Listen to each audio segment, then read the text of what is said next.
And I will take the opportunity to present a little bit about what Lantmännen is, a few slides about that. I will also talk a little bit about the Baltic Sea market, how we look at it, and also maybe most focus how we are acting in this Baltic Sea market. And also in connection how we think, let's say, our advice to our farmers in Sweden, how they should, let's say, act in this market to have a long-term profitability. And please do not hesitate, just ask me if you have any questions during my presentation here. I don't know how much you know about Lantmännen, but Lantmännen is, let's say, a farmers cooperative more than 100 years old. We have made a different kind of stage. The biggest change we did was 2001, where we merged every, let's say, local cooperative together to one company, Svenska Lantmännen.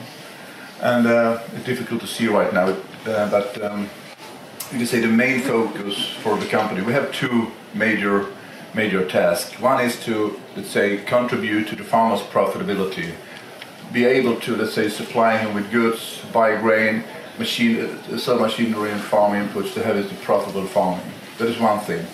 And the other thing is to, let's say, have a very good return on the capital we are making within the company. That is the, let's say, two major issues we're having. Lantmännen has grown quite big the last 10-15 years. Today we are owned by 25,000 farmers.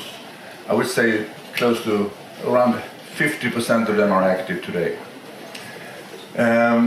We have about 10,000 employees. We have a turnover which is close to 4 billion euros. I will come back a little bit more into that, but it has been a pretty big company the last 10-15 years. One thing which is important for us, that is we are active in the whole value chain. We are working with research and development. We are working with seed breeding, SW, as you hopefully know about. We're also, let's say, active in the agri part. We're active in the first stage of processing, which we call it, that is making flour, breakfast product, and also in the second processing, which is, let's say, producing bread and bake-off product in the Unibake. So we think it's very important for us to be, let's say, active in the whole chain and creating our brand based on that. And that brand actually, we have a sort of brand promise that we are taking responsibility from field to fork, as we used to say. It's important that we can look the consumer in the eyes and say we have a fully control from, let's say, from the research and development up to say, the thing they're putting in the mouth. It's a very important brand promises, and that is to say, reflecting all what we are doing in the company. Lantmännen consists of four different kind of divisions. Four divisions. One division is the agriculture division, where I belong to, and that is, let's say, the first stage in the value chain. We are selling fertilizer, pesticides. We are breeding seed. We are producing seed, about 100,000 tons of seed. The feed business is about 1.1 million tons, which we are producing and selling to the farmer. The grain I will come back to. And we also are having farm inputs, just like crop protection and fertilizer and so on. We are active in whole Sweden. We have our head office in Malmö, and we are working in the field. We have 120 salesmen working together with the farmers and selling and buying products to them. We have a turnover which is about close to 1.1 billion euros, and we are market leader in Sweden with market share between 40 up to, I would say, 60-65% in total. We have also some international, let's say, cooperations. We have a strategic cooperation together with DLG, as you might know. Not in Sweden, because they are owning our main competitors, Svenska Foder. So we are fighting like hell in Sweden, and we are trying to tease them a little bit in Denmark, because we have also some competition. But otherwise we are friends, sometimes at least. So we are having some cooperation in the Baltics. We have a company group called Scanagra. Scanagra is owned 50% by us and 50% by DLG. And we are doing the same in Scanagra Baltics as we are doing in Lantmännen Baltic, I would say. We are, let's say, buying grain from the farmers, selling farm inputs, and their operation is about the 1/3 of the Lantmännen operation we have in Sweden. They're trading about 1 million tons of grain in total. We have the same situation in Poland. We have also an operation in Poland together with DD, Skanagra Polska. And we have also a 41% share in the big company Hagi Kiel, which is operating in northern Germany. It's a pretty big company. They are trading about 5.5 million tons of grain, selling 2 million tons of fertilizer. It's a very big company. And we have 41% there, and DLG has 55%. And then we have also part ownership in Viking Malt, which I think is very important. Viking Malt is a very, very good company in many ways to consume grain, which is important for the farmers, so to add value to the grain value chain. And Viking Malt is expanding, has been expanding quite good actually since Viking Malt bought the D&G, Danish Malt Group. It's one of the, I would say, the leading company in the world right now for special malt, and one of the top 10 in the world for is that correct? Yes. Good. I have rehearsed that all morning. So Viking Malt is very important. It's part of the strategy to be, let's say, has a part in the value chain. Another division we're having is the machinery sector. And machineries, we have two lines there. We have, let's say, the machinery for the agriculture production, tractors, combiners, different kind of machineries in connection with the grain production. We have also the yellow machine, as we call it, the construction material, which we have activities in Germany, in Baltics, in Sweden, and that is quite big business for us actually, quite a big market share. For those Volvos, wheel loaders, it's about 1.2 billion euros in the machinery group. It's very, very important part of the production for the farmer. Energy sector is the third division we are running. You can say that the energy sector has one major activity. That's the ethanol plant in Norrköping. We have invested in the ethanol plant 2001 and built a factory who produced using about 150,000 tons of grain. In 2006 we increased that capacity up to a total 600,000 tons. So we are consuming about 600,000 tons of grain, wheat mostly in Sweden, Norrköping. And that business has been very, very, I would say, challenging. We have had very bad result for that activity up to 2 years ago. After that, it changed, let's say, legislation in Germany. So right now we are working with the second generation of ethanol, and that changed the profitability quite a bit, actually. But it has a big impact on the Swedish consumption of grain. More than 10% of the consumption is going via that factory. And we're also producing a lot of protein feed stuff coming out from that factory. There's another company within that division called Reppe, and Reppe is producing different kind of starch product. They're producing glycol syrup, and they're producing vodka. We're actually producing the vodka brand name Svetka, which is one of the top 3 imported vodkas in US. Unfortunately, it's not our brand, but we are at least making the vodka.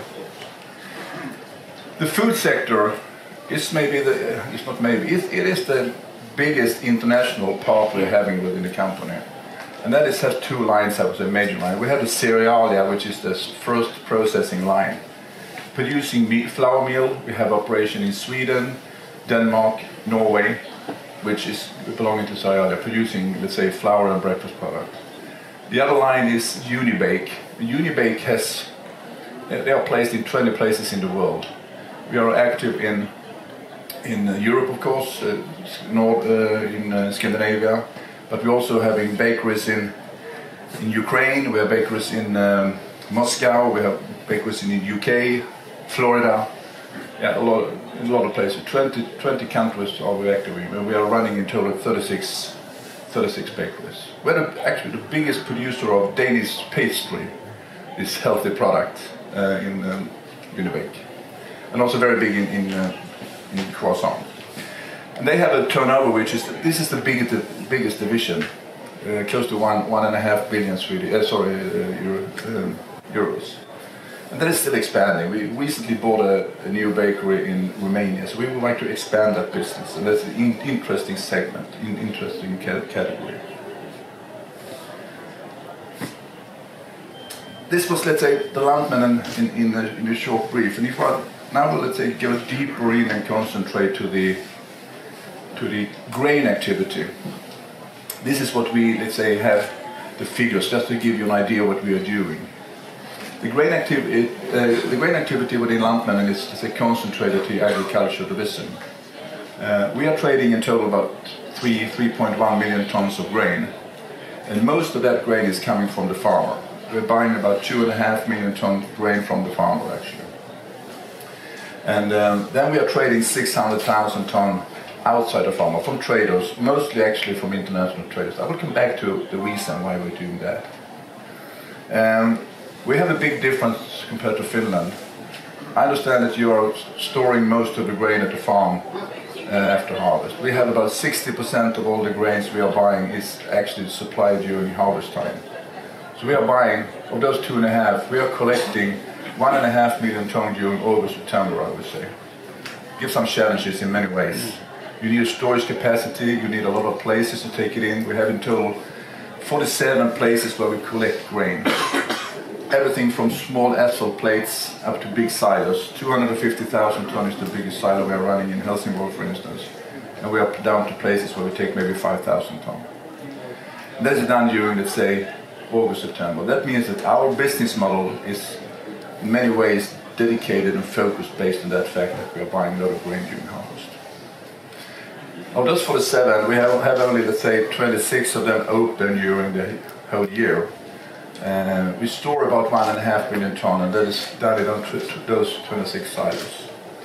Another thing which is very important for us, that is our possibility to export. We think the export market is the engine of what we're doing, I would say. The domestic market is very important, and the export market is, let's say, I wouldn't say even more important, but that is the only market where we can grow actually. The domestic demand is pretty stable in most European countries. So if you'd like to grow your grain business, you have to do that in the export business. So therefore it's important for us that we have access to 14 ports. 4 of them we can load handy size, I mean from 30,000 tons, and 2 of them we can load Panamax, which is about 60,000 to 70,000 tons. That is very, very important. It's very important to have that connections. As I told you before, Lantmännen we are using a lot of grain ourselves. We have, let's say, the chain from field to fork.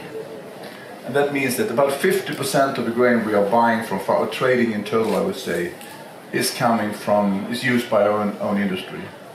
The feed production, about 450,000 tons.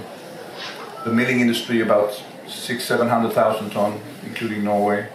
The ethanol plant is about 600,000 tons, as I said, and also the starch plant is about 100, 120, 130.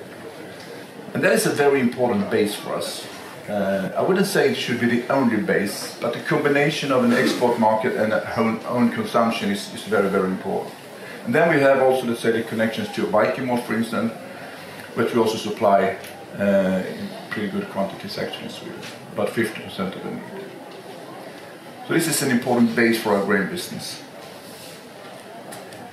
I would say also that the external business, to external sales, we sell about 1.5 million tons on the external sales, so whereof maybe 1.2, 1.3 is going for export. And that is a market we have developed, a quantity we have developed actually. The wheat feed and milling wheat is the biggest commodity we are trading. It's more than 50% of the total quantity we are working with in Sweden, especially winter wheat. And the main market for that is actually down to the Mediterranean area.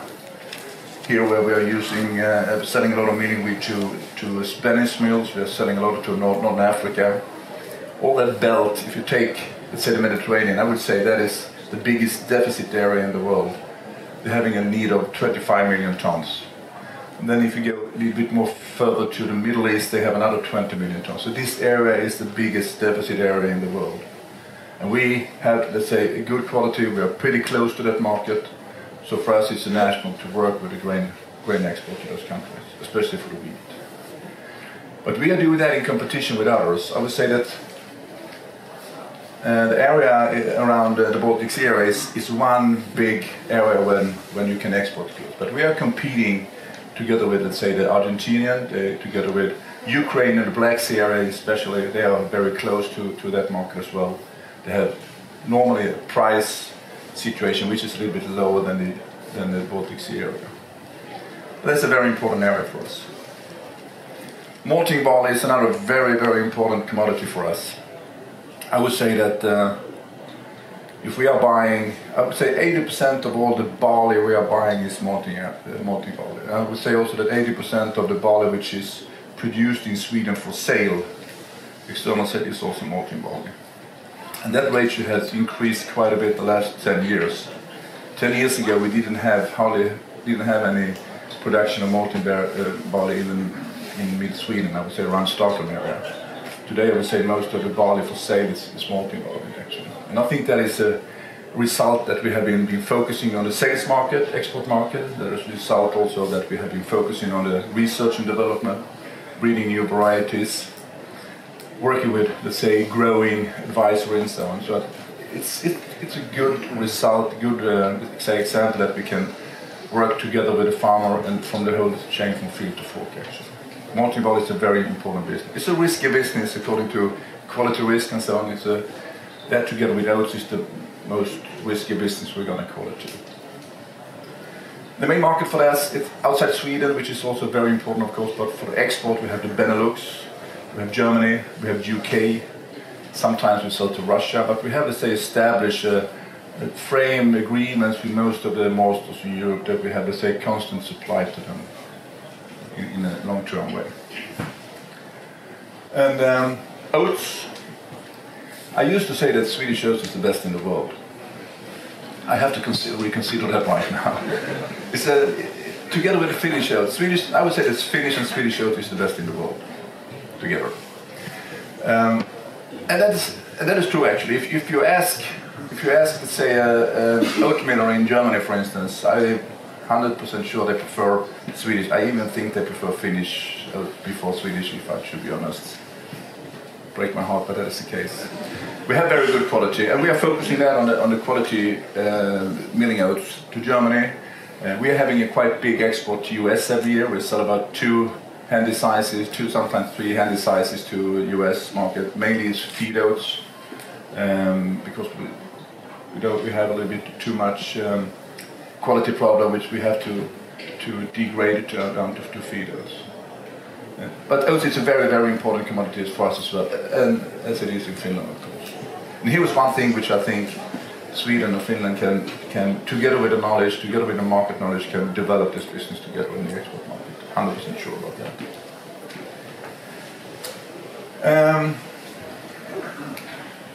If we talk about the Baltic Sea market, the Baltic grain market, this is the figures I used to work with. 100% of the market of the production in Sweden, Finland, the Baltics, Denmark belong to the Baltic Sea market. I would say that 50% of the German market and 50% of the Polish market belong to the Baltic Sea market. So if we take that quantity together, we end up with about 65 million tons of grain. That is actually what is available in total in the Baltic Sea market, roughly. Depends where you take that line in Germany and Poland. In addition to that, we have close to 10 million tons of rapeseed. And we have also, let's say, quite a lot of pulses, which has increased the last year depending on some political decisions in the EU. So this is a quite important market. And if we then look at how the balance supply-demand is for that, you will find out that we have an export which is, if I look to the statistic, it's 27 million tons. I doubt that a bit, because there's whole export for Germany and Poland, and we know that some of that export is going, let's say, from Bavaria and out to other destinations. But mainly of the German and Polish export is going via the Baltic Sea area. So we have, let's say, a good export quantity coming out from the Baltics. So that means that Baltics, together with the French market, French UK, is, they say, the 2 main areas where Europe, EU is exporting goods actually. And the main destination for that is actually going to, the main origin is Germany, as I said. It's also Poland, and I would say especially Baltics, Lithuania, Latvia and Estonia. And I would say especially Lithuania. I've been working together with my colleagues in Scandinavia for 12-13 years right now. And the expansion of the Baltic market is extraordinary, I would say. In 2011 they were producing about 5.5 million tons of grain. Today they are close to 11 if you take with, let's say, the rapeseed. So they have more than, let's say, double the production in the Baltics. They do that in two ways. They are increasing the acreage. They were breaking between 50 and 100,000 hectares a year between 2011 up to now. And they have also increased, let's say, management of production, growing methods, skills, and so on. So right now they have also increased the yield. 2010 they have an average yield of 2.7 tons per hectare. Today they have 4.3, 4.2. And I would say that everything they are producing extra is for export. They have a consumption in the Baltic which is about 3 million tons. And they're exporting, let's say, 7-8 million tons right now. And they will be more and more aggressive in this market. So we have actually, we can see that the Baltic Sea market is one market where we can just that as a one spot, competing together with France, competing together with the Black Sea, and competing together, let's say, with the US, for instance, also in Argentina. That is one thing. We have to be, let's say, have the right quality, we need to have, let's say, the right price picture, but we have also competition within the EU, within the Baltic Sea area. And to do that, I think we have found out at least, for us it's impossible to just compete in that market just to selling Swedish grain. We have to trade with all the quantities which is available within the Baltic Sea market. So for us it's natural, if we are selling milling wheat, malting barley, whatever, especially milling wheat, to a mill in Spain, it's natural for us to sometimes take that from Sweden, sometimes to take that from Baltic, sometimes to buy that from Poland. We look at the Baltic Sea market as one spot, and therefore we are operating, let's say, within the whole Baltic Sea market. Therefore we also have trading, let's say, 400,000 or 500,000 ton grain outside the of Swedish market. Main destination, as I said before, Northern Africa, Middle East, rest of Africa, intra-EU. Asia is limited, it's mostly, I would say, feed wheat. Oh, it was not my voice. I was surprised.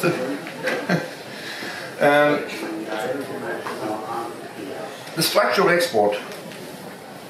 This market in the Baltic Sea area is created by, I would say, a handful of big ports which have the possibility to load Panamax vessels. You have a German structure with Rostock, Hamburg, mainly. You have also the Baltic state, which is developing different kind of export tools. Klaipėda is a very big port in export. You have also Riga, Paldiski and so on. There's places in the Baltic which are developing. We are going to make an opening ceremony in end of July by increasing a new port in Klaipėda, a new terminal in Klaipėda. So it's expanding all the time. Poland has its Gdańsk and Gdynia, which are exporting grain, and most of that is, let's say, going for third country destinations. And that base is creating, I would say, the grain market in the Baltic Sea area. That market is, let's say, based what they are paying for the grain in Northern Africa, for wheat, for instance, or what they're paying for barley in Saudi Arabia, in comparison what the others in the world can supply from Black Sea area. That base is then broken down to different kind of minor ports. We have a coastal market as well. If you can load, let's say, 60,000 tons, you can say in general that you have between 8 and 10 euros better price compared if you sell to a coastal market. A coastal market is about 3,000–5,000 tons. And the main reason of that you cannot transport a coastal so far away, maybe to Spain, but you have to pay pretty high freight for that. So there you have a lot of people who can compete with you in that. So it's important for the Baltic Sea market to have access to big ports, as I said before. I would also say that the business as such is basis oriented. What do I mean with that? Yes, I mean if you take the wheat market and also the feed barley market, when you're selling grain or buying grain, you normally refer that price to Matif to Euronext wheat market. So when you, let's say, when a French company or an Algerian company buys something, they used to say that I'm buying wheat. The market right now for wheat is Matif December -2, -5. So that means that when you're making the business, you decide together with a buyer that, okay, we have decided you pay me Matif -5. And that means that the buyer and the seller can act independently of each other to price the contract on a Matif. I would say that 90% there, It's going for as a basis business for the export. And this is a thing which I think we can also develop on the farmers basis. We are trying to do that right now in Sweden. I will come back to that a little bit later. How's my time? 15 minutes. Shit. Then I have to speed up. To be successful in the area, you have, I mean, there is no shortcut. The only way to be successful in the market, that is to have a good connection with the customer.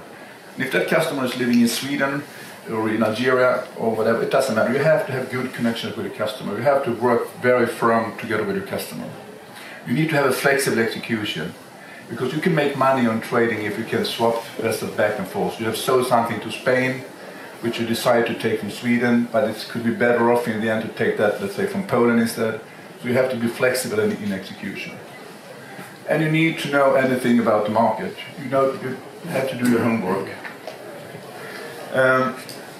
Trade business with other traders in the Baltics, as I said. I think major thing is to have attractive business models to the markets, to the farmers. This is a figure a lot of you have seen. This is, let's say, the price list of Matif. It's very volatile. It's going up and down. And I would say, to make it a quick summary for that is the reason is that we have differences in production and supply. The yellow line here is showing the consumption in the last 20 years of grain. It's pretty stable. It's increased about 2.5% a year. It's pretty stable. The black line is actually the production. You can see that is not stable. That it has a big variation. And the main reason of that is depending on the weather, I would say. The production condition, that we have dry weather or we have good weather and so on. So the production has always a hell of a work to follow the consumption side. And that makes, let's say, unbalance in supply demand, and that makes volatile prices. How should a farmer act in that? How should a farmer work when he's selling grain? I think we can agree upon that the market is very volatile. And I would say that that depends 99% of the weather. So what we are going to predict, when are we going to sell the grain? It's actually depending on the weather.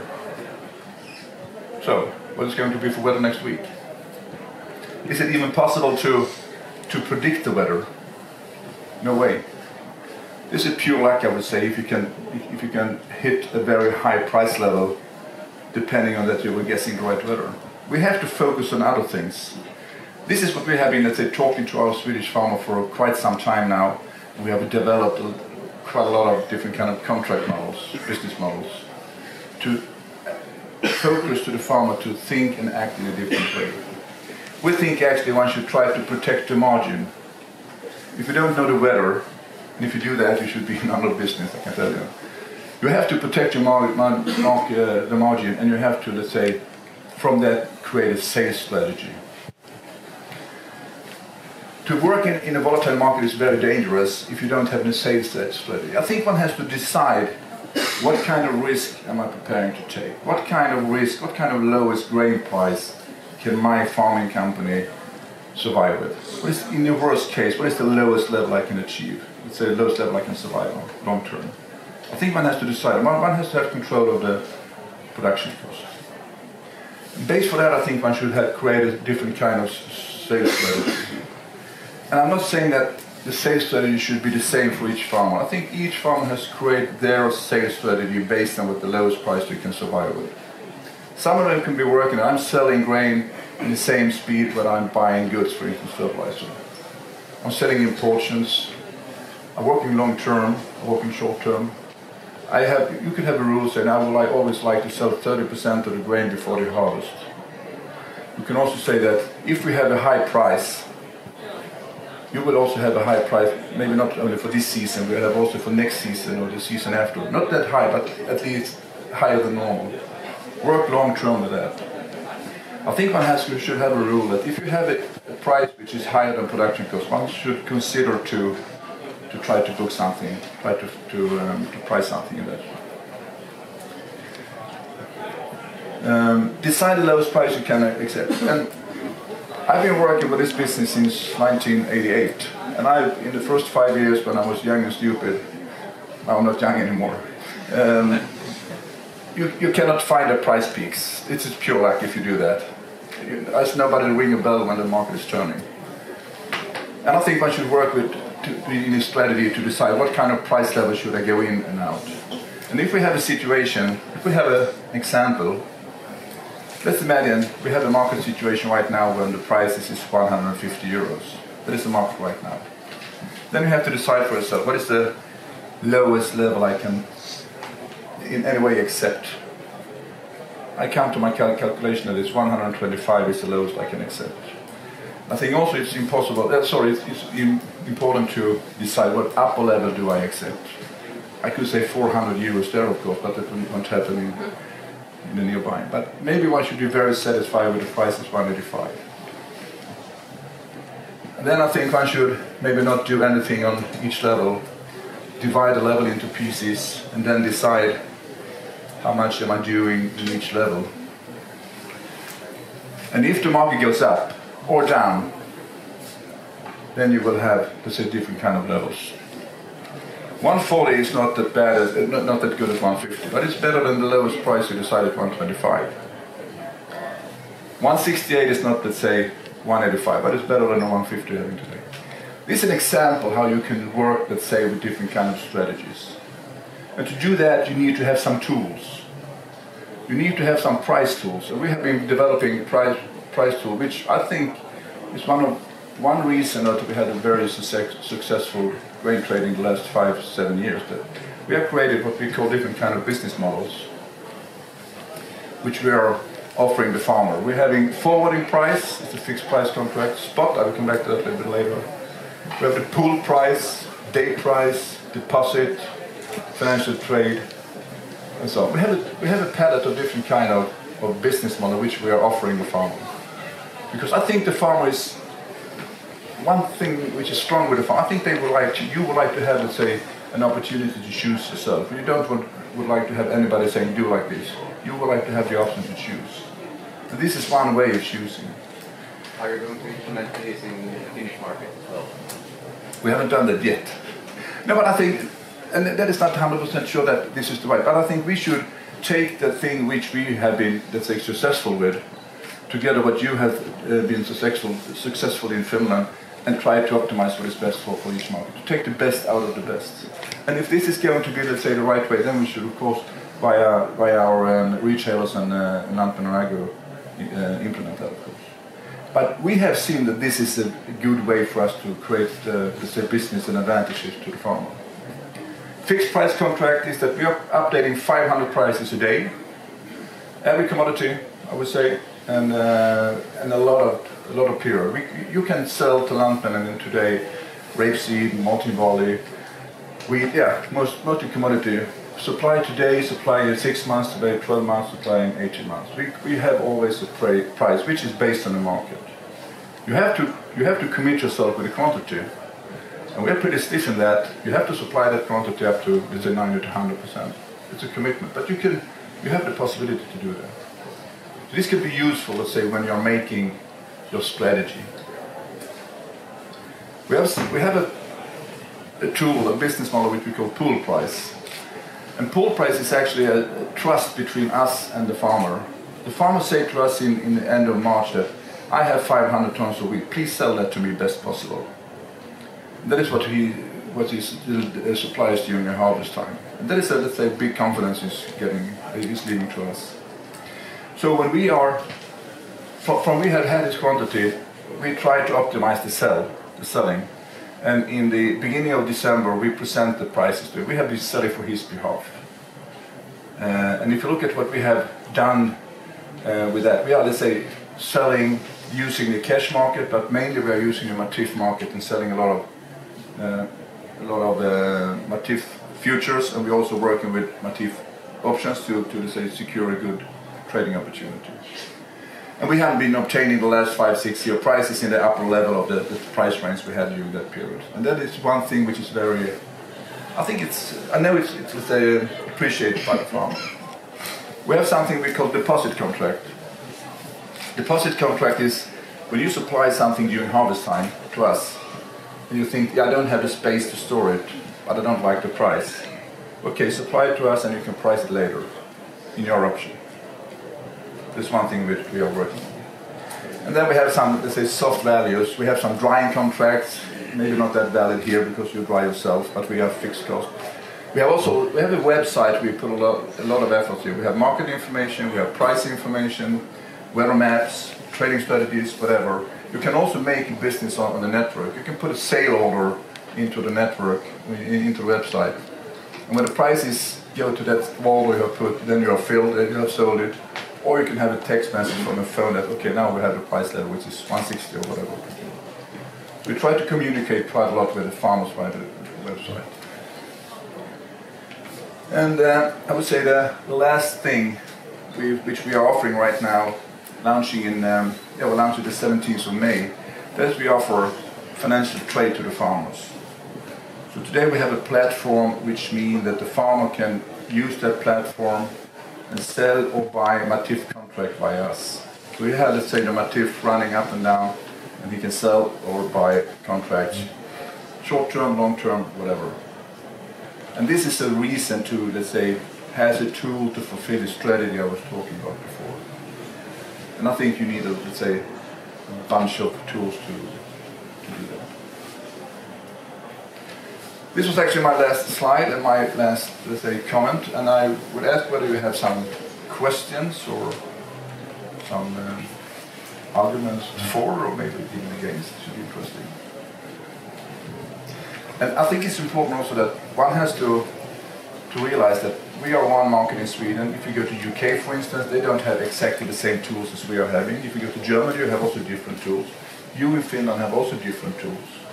But I think that what we can do together now when we have, let's say, entered the Finnish market is to take the best out of the best. What has been functioning for us?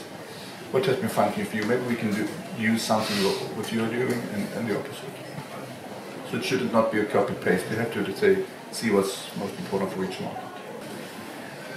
So, thank you very much. And for those who want to improve the Swedish skills, you can also in the afternoon listen to Mikael. So we give him a hand.